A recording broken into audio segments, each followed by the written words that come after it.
Yeah, Nightbeat Media, we in here. We living the dream, turning my dream to reality. Young entrepreneurs determine their own salaries. Yeah, they try to hold us back, but I'ma let you know, we ain't waiting for a welcome in, we kicking the dough. Yeah, live the dream, you know we live in the dream. Ain't no limits to our vision. Nightbeat, that's the team. Ayy, live the dream, you know we live in the dream. Ain't no limits to our vision. Nightbeat, that's the team. Ladies and gentlemen, I'm here today with our special guest. Her name is Lillian Mayo, and she's here to share with us her hair story. Lillian, thank you for joining us today. No problem. Would you like to start out with telling us about your hair story? Sure. It starts really when I was a little kid. I've known since the 3rd grade that I was going to be a hairstylist. And I used to style my dolls' hair, cut their hair, and then as I got a little bit older, I would do the kids in the neighborhood's hair. And then it got to the point where at Easter time I would do people's hair. And so I just knew that that's what I loved doing. And so I chose a high school that offered cosmetology. So when I was in elementary school in the 8th grade, Patterson came to the school and talked about what they offered, and I went to Patterson. And at the time you had to pass a test to go to Patterson, and you had to keep a grade point average to stay at Patterson. And so I took cosmetology, and when I graduated in 1976, I had my license, and I've been doing hair ever since. And so my hair story it's a story about relationships with my clients over about 45 years now. And so it's a story about just happy times and sad times, deaths, births, childbirths, weddings. You know, if you could imagine all these relationships that I've had with these people for so many years. And so one day I just thought, since I consider what I do an art form, why not make art with the hair? So about over 30 years ago now, I've started collecting hair clippings from my clients. When after I would shampoo the hair, I would save it, and rather than sweeping it up off the floor, if I cut off a substantial amount of hair, I would set it aside on my workstation, and then at the end of that service, I would put that hair in an envelope with a name and a date on it. So I have rows and rows of envelopes full of hair with names and dates, and even after I use all the hair in that envelope, I still keep the envelope because it's my documentation of whose hair is in my artwork. So one of my pieces of artwork may have hair clippings from several different clients, but when I look at my artwork, I know who those people are, and it just means a lot to me. So I came up with the name Hair Story because it's kind of a play on words.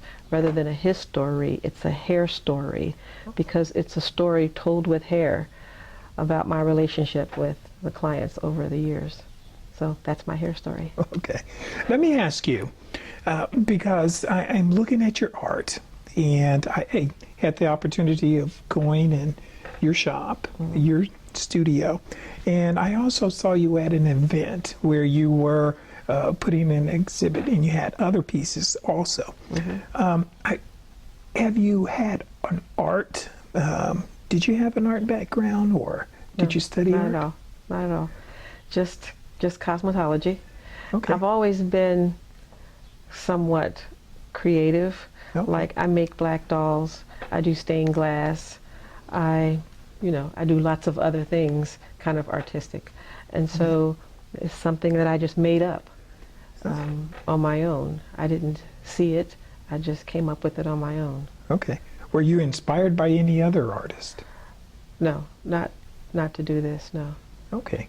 Okay. What was the first time when you first came up with the idea of... Well, my first 4 pieces I came up with because I thought of the names I wanted them to relate to hair. So I came up with names like curl, weave, wave, and roots, because all of those are words that relate to hair. So my first pieces, I wrote those names down, and I wrote a description of what I thought wave should look like. And so it's just a lot of movements, and so I called that piece Wave. The piece that we're showing here I call weave, Okay. because it's supposed to look like woven fabric.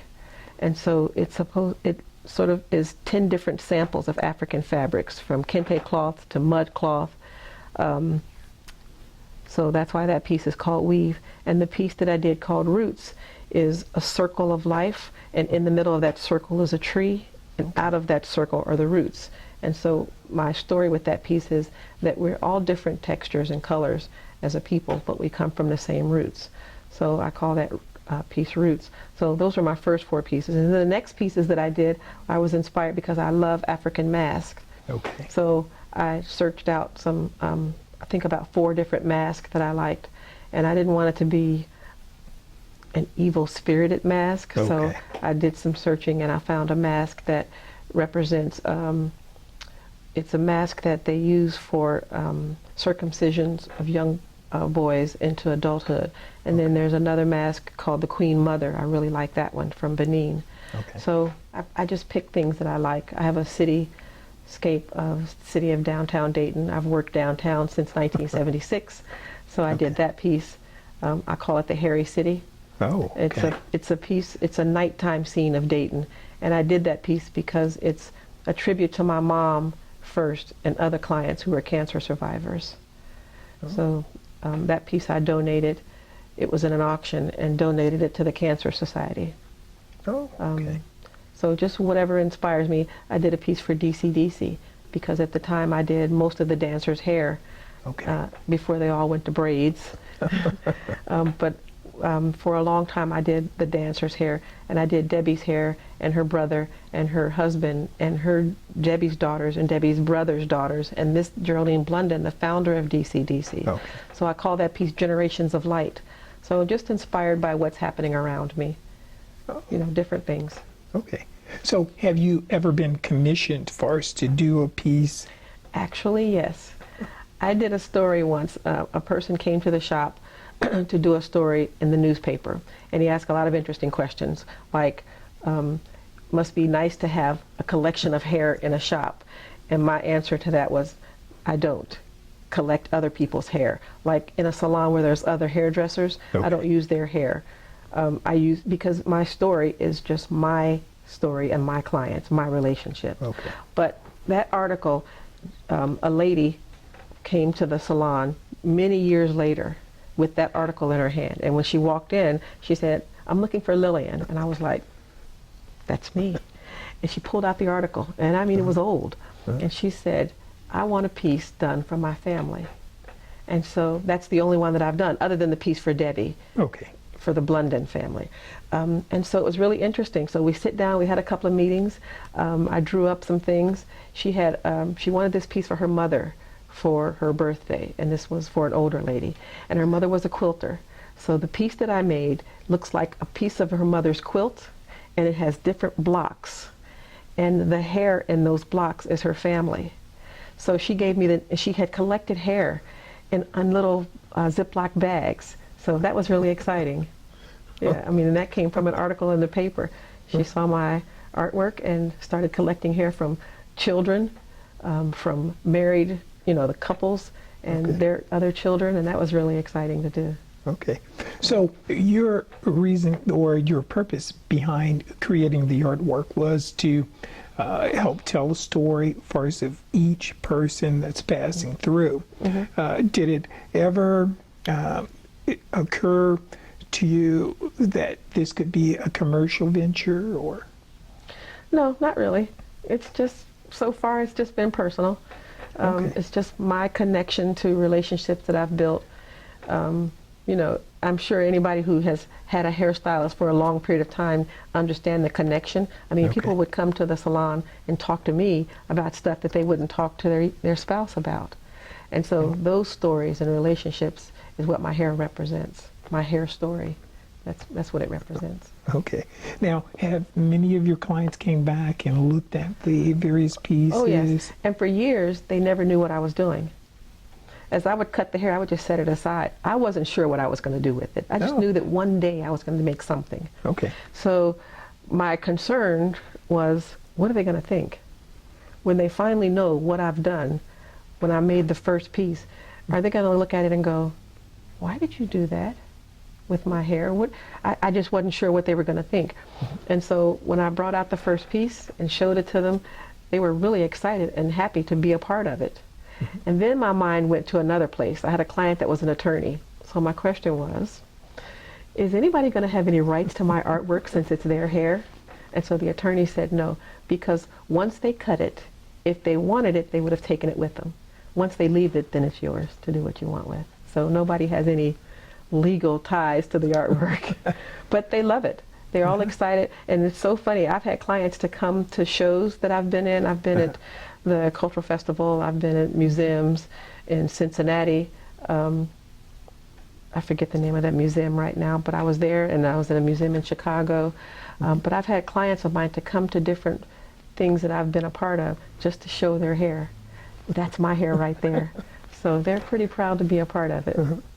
Now, with each one of your pieces, I'm looking at the array of colors that are involved in each of these pieces. Now, do you touch it up, or do you change the colors on it? Not once it's on the board, no. Okay. But some of the hair on my pieces is natural, like the white hair. I mean, that's natural. That's Miss Lipsy. Her hair was that white. And the blonde hair in my piece, her hair isn't naturally blonde. So some of the colors, the reds, the blondes, there's a lot of gray hair in there, a lot of brown and black. That's just the color that their hair is. Whatever you see on there, even the blonde, that's the hair color that I cut off of her head. Oh, okay. I don't do anything to it once it's on there. I would tell somebody once that I style hair on somebody's head. I cut it, I color it, and shape it, and style it. I do the same thing on there. I cut it to fit in where I want it to fit. I'm kind of styling it. I even spray it to keep the little hairs in place. So kind of doing the same thing right there. But whatever color I cut off of their head, that's my palette and how I put it together on the piece. Okay. Now, does any of your clients came back and said, well, hey, I really like that piece. Would you sell me that piece, or could I get a print? Yes, I sell lots of prints. Okay. I've only sold one original piece. Okay. Should I say how much for? It's something that's very unique. Yes. Share. Please share. $10,000. And I only sold the one. It was a person who, I don't remember where the gentleman was from, but he was a world traveler and an art collector from all over. And I think he was looking for artwork that he hasn't seen before. And he didn't buy the piece right out. He waited months and months, and I didn't think anything about it. And when he contacted me for the piece that he really liked, I guess he had searched out to see, am I the only person doing it? Is it authentic? Because as far as I know, there are other art forms with hair. Like, as we know, a lot of African art has hair in it. Yes. But an actual piece of artwork with hair from my clients and this style, like there's mourning art where they take hair and make it and put it into lockets and make little intricate designs, and they wear it in a locket or in a bracelet. They do jewelry with hair. But this form, I don't know that that's been done. And so I've had my artwork copyrighted. Okay. And so I think what he did is checked it out, searched it out to see. And so one of the things that I explained to him is that is a one of a kind ever anywhere.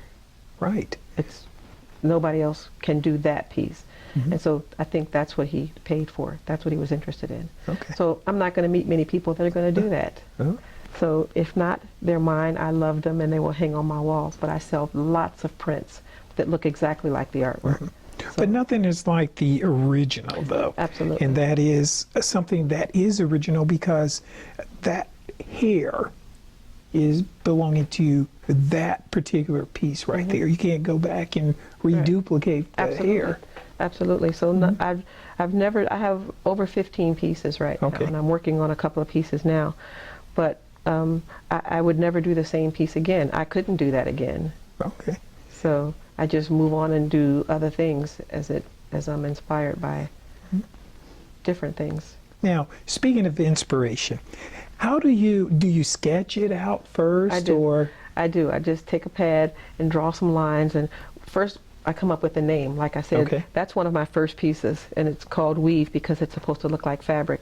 So Okay. I thought, okay, let's do some mud cloths, some kente cloths, and there's different patterns of, like the two patterns over on the end, all the way over, those are different mud cloths. And so I just started drawing some ideas. There's 10 different samples of African fabrics in this piece. So I just started drawing some things out, and then I drew it out the size that I wanted it. okay. And then once I get it all drawn the size that I want, then I pull out my envelopes of hair and look at the colors and then just start playing around with it. Okay. Kind of make it up as I go along. Okay. Now, I noticed a very unique piece that you've made, and that's the one that's behind you. Tell us Yes. about that. That is the only piece of that kind, the colorful, Okay. because it was in a show at the Schuster Center with Bing Davis. Okay.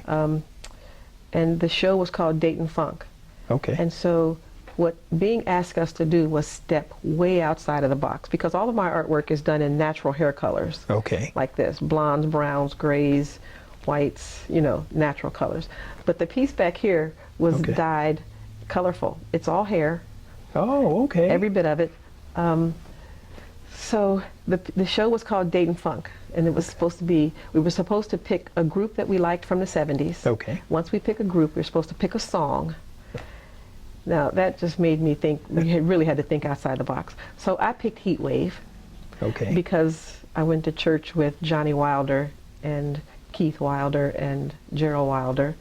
And Johnny sang a song called A Mind-Blowing Decision. So I listened to that song over and over again, and there's an art form, it's actually doodling, where you take a pen, different pens, and you do all these different shapes and designs, and it's Okay. called Zentangle. Oh. And so this piece I call Hair Tangle, A Mind-Blowing Decision.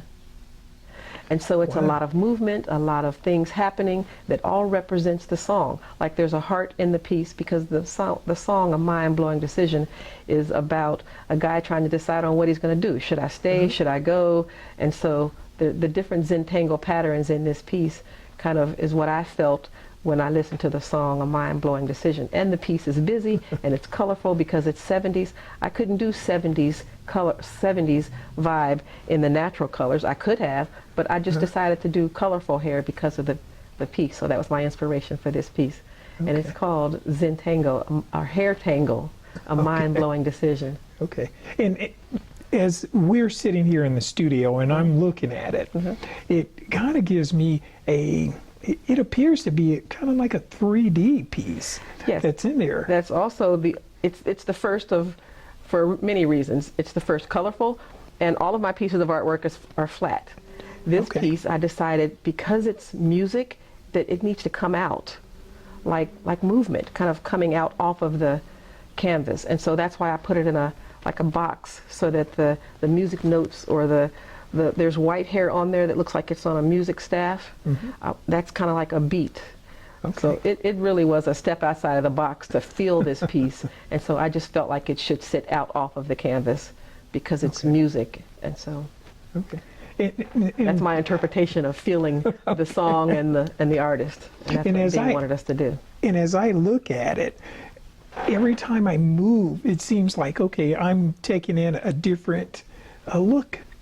It looks like it's okay, now it's changing up there. So, yeah, it's a mind-blowing piece. Yeah. right And if you there. know the song, Mind-Blowing Decision, so it's a lot going on, and that's my interpretation of the song. Okay.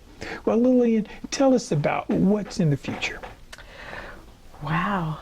I don't know. You know, I would really like to get my art seen by other people outside of just the small area. Okay. So, I don't know. I hadn't really thought outside of that right now. Okay. Are you doing anything on social media? Do you have a Facebook page or a fan page? I have a Facebook page, and I think on there I have some of my artwork, but I just haven't really ventured out very much into YouTube or too much social media yet. I've just kind of kept my artwork kind of personal. But I'm Okay. very interested in exploring that a little bit more. Okay. Yeah. Okay. So with it, I'm amazed that you never attended art school, that it was just something that you just felt there was something to be done with it, with the hair. But as a hairstylist, you're an artist anyway because Right. you're, That's why I can, like I said, I considered what I do anyway an art form, because being a hairstylist involves lines and angles and colors and shapes and putting all that together and form. And so I thought, this is art. So why not make art with it, with the hair? So that's how I came up with it. Now, when you first started with your hair pieces, what was your family? What was your family's impression like? Well, I didn't really talk to anybody about it. Not my Okay. clients. They Okay. never knew until I did my first piece Okay. and actually showed it. But now my family, they think it's pretty creative. Okay. Yeah. But in the beginning, was it like, let me see? No, I still get some odd looks from some people that think that that's kind of creepy. Okay. That's somebody's hair. I'm like, yes, but you're not touching it, and it's clean. So, Now, you had told us in the beginning, as far as about the hair history. Is there something more to it? Is historically, has there ever been anything like this? well, the first thing I saw when I researched was in the Okay. 1800s. There was the mourning art, and Okay. it was it represented people that had passed. It was in mourning of a child or a grandparent. So they would take that hair, like locks of hair, and make it into little intricate designs, like little flowers and stuff, and they would wear it in a locket, either a charm for a bracelet or a locket around their neck. And then they even started doing bracelets with the hair and rings that just looked, I don't know, just little intricate flower designs and different kinds of designs.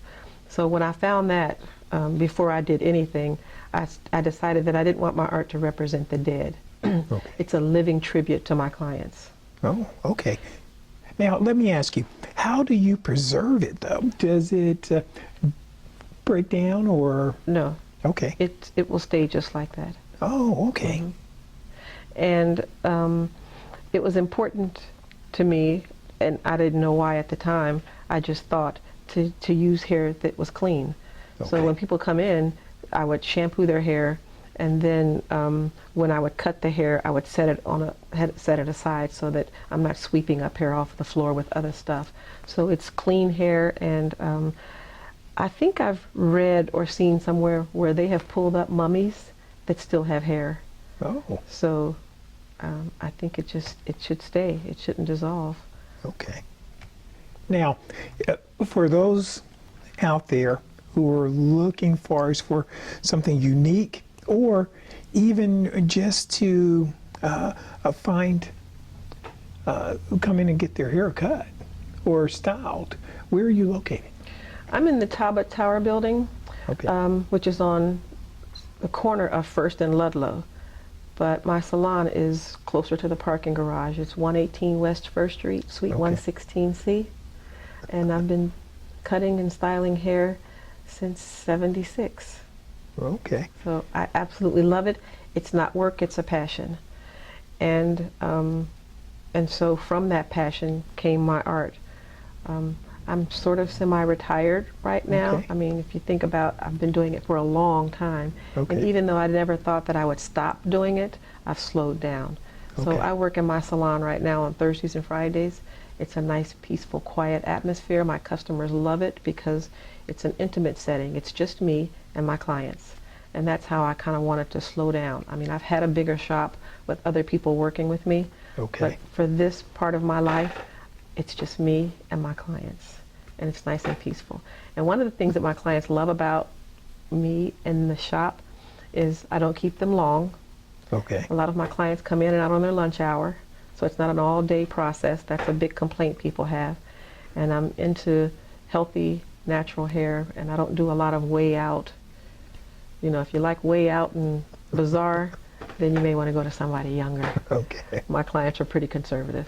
Okay. So Now, living the dream, it's about people such as yourself sharing their stories.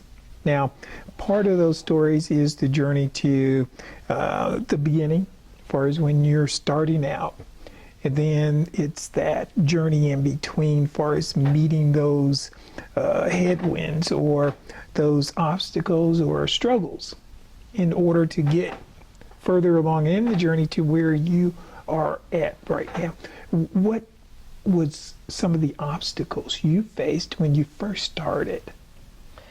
well, in this business, you start out with no clients. Okay. And so because this was a major passion for me, that didn't bother me. I think unlike coming along now, people get into this business already expecting to own a shop and to have lots of customers and to make lots of money. But it wasn't that way. I started out as somebody's assistant, and I don't know of many people that come along like that anymore. I stood next to a guy and handed him rollers. Oh, okay. And so I didn't have any clients, but I worked in a shop. Okay. And so because I knew that's what I wanted to do, I just started at the bottom, handing somebody rollers. And so just being his assistant. And then next thing you know, I got a family member to come to the shop and a couple of friends. And because I've always worked downtown, I made up flyers. And I Okay. would stand over at the courthouse square downtown and meet people and hand out my flyers. And then I'd get a couple of more clients and just kind of build up slowly. Okay. So In some respects, you also have to become a salesperson also. absolutely, absolutely. And what I've heard is that your own hair is the best advertisement. Oh, okay. yes. So if you're taking care of your hair, Absolutely. then what can you do for me That right attracts there? other people. Mhm. Yes. And I've done a little bit, I've never done anything really wild, but I've done some slightly different things over the years, like highlights and a little bit of different kind of color. But that would attract some people. Somebody would say, "Oh, I really like your highlights," and I go, "Oh, thank you. I did this myself." And so that would bring up a conversation and bring on new customers. And then I came up with an idea of my clients. I would say to them, "If you really love your hair, then invite 2 other people, and then I'll do your hair for free or give you something off." And so that's how I build clients too, through my clients, advertising from my clients. Okay. Yeah. But you saw the importance as far as of mentoring or mentorship as far as in there. You don't see that, or has anyone approached you as far as to? Yes, I've had students come to my salon, not Okay. where I am right now, but I've Okay. had students and as assistants come to my shop and work. Okay. And then for a while I taught Oh. cosmetology at, it used to be called JVC, now it's Miami Valley CTC. Okay. And so, yeah, I was a cosmetology instructor for a little while, and I didn't really care for it. I thought I would, Okay. and so I didn't do it very long. Okay. But I'm always interested in giving. I've had somebody tell me that maybe, Lil, you should teach other hairdressers. I thought, no, that could be offensive, because sometimes people know more than they think they do, Oh. and they don't want somebody else telling them how to do things. Like, Okay. I've had my customers suggest that I teach a class on how to be timely, Oh. because okay. they've experienced, and the customers experience this more than I do in the shops, where they would go to other shops and spend all day. Okay. And so they would say, Lil, you could teach other hairdressers how to work their appointment book, how to schedule the business part of it, so that they're not having 5 and 6 people sitting in the shop all day. So. Because that kind of segues to my next question, and that is, besides being a hairstylist, an artist, and a salesperson, you're also running a business. So it brings its own set of challenges right there. And It's a business that I've managed to keep going since 1976. okay, do you contribute it to your excellent customer service? Maybe so. I mean, you got to keep people happy, Okay. because you could do a whole lot of customers in a week and make a whole lot of money, and they're not happy and they don't come back. Okay. Or you can do things that they really love and then just keep them coming back regularly. So I think Okay. that's more important. And I've developed great relationships with people. So, Okay. So what advice or suggestions would you give a person that's starting out? well, hopefully they're doing it because they absolutely love it. Okay. That's true with anything. I tell people all the time, I don't work. I mean, not unfortunately, but I get paid to have fun and to do what I love. So I would say, first of all, let it be your passion, something that you love doing, and the rest just will fall into place. Somebody asked me just recently, another hairdresser, if I would tell another young hairdresser definitely something to do that I didn't do, and that would be to switch up standing on different sides of the shampoo bowl. Why? I know, because I developed a pinched nerve on Okay. this side of my neck from spending 40 years of standing in the same position at the shampoo bowl. Oh. And so now I stand on the other side of the shampoo bowl to relieve that tension. And so I would say, if you're going to do this business and you're going to do it a long time, don't stand on the same side of the shampoo bowl for a long time. Switch up. Oh, okay. Change over. So sometimes you're shampooing on this side of the bowl, and then sometimes you're shampooing on the other side. So that way it kind of balances Yes, out. because you don't think about that. But I've developed a major pinched nerve, and I asked my chiropractor, what can I do about that? And he said, stop doing whatever it is you did to get it that way. And I thought, well, that's not going to happen. Huh. So I thought, well, I know, I'll just change sides. And so that's what I would suggest, because I don't think anybody would think about that.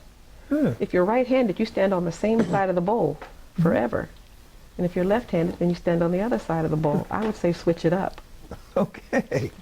Because it's the little things that That's- makes big things Yes, happen. Mhm. absolutely. Okay. Well, Lillian, I thank you wholeheartedly as far as we're taking this time. It took us quite a while for us to get set up here. And Lillian was very extremely patient as far as we were getting things. But it just kind of felt that your story was so awe-inspiring. Because I remember from the first time that I had saw your work at the African Festival, that it just blew me away. And, you know, I was thinking like, wow, so this is something that's out there. And I did my research also, and that is I did not find another artist who was doing your discipline. And No, I don't think so. And I don't know if I mentioned my signature. no, you artwork. did not. My You did not. signature in my artwork is always my hair. Okay. Over the years, I've cut plenty of hair, and so I have envelopes full of my hair. Okay. And so I take my hair and put like a gel glue on it, and then I have to pin it down so that Okay. it can stay in the shape that I want. You may be able to see it better on this brighter color Okay. piece. It's right here. Oh, I can see it. I can see it. But that's always my hair because it just sort of finishes up my hair story, my relationship with my clients, their hair and my hair all connected. Okay. Now, we're going to be showing, and we've probably already showed some of the slides as far as in here, and we're going to do, can you find her? Her signature on there, and we want to hear from you. So again, we had asked about the Facebook fan page, but if someone is looking to get in touch with you or pursue or would like to know more about you after seeing this program, then how would they do? They can find me on Facebook, Lillian Mayo. Okay. Okay. Again, it's been a pleasure, and I hope that you'll come back and we can talk more and see some more of your pieces as they come out. Sure thing. And love to. that more importantly, that you'll let us know, because that's one of the things that we would like to do more of, and that is help promote as far as a lot of the guests that come on our program, to let people know where they are going to be. It's just kind of like a concert. They're going to be playing there, or you may be attending a show somewhere, and if we can share that or help share that for us with your audience, then we would like to do that. Again, thank you. Oh, no problem. Thank you for And having I me. enjoyed your story.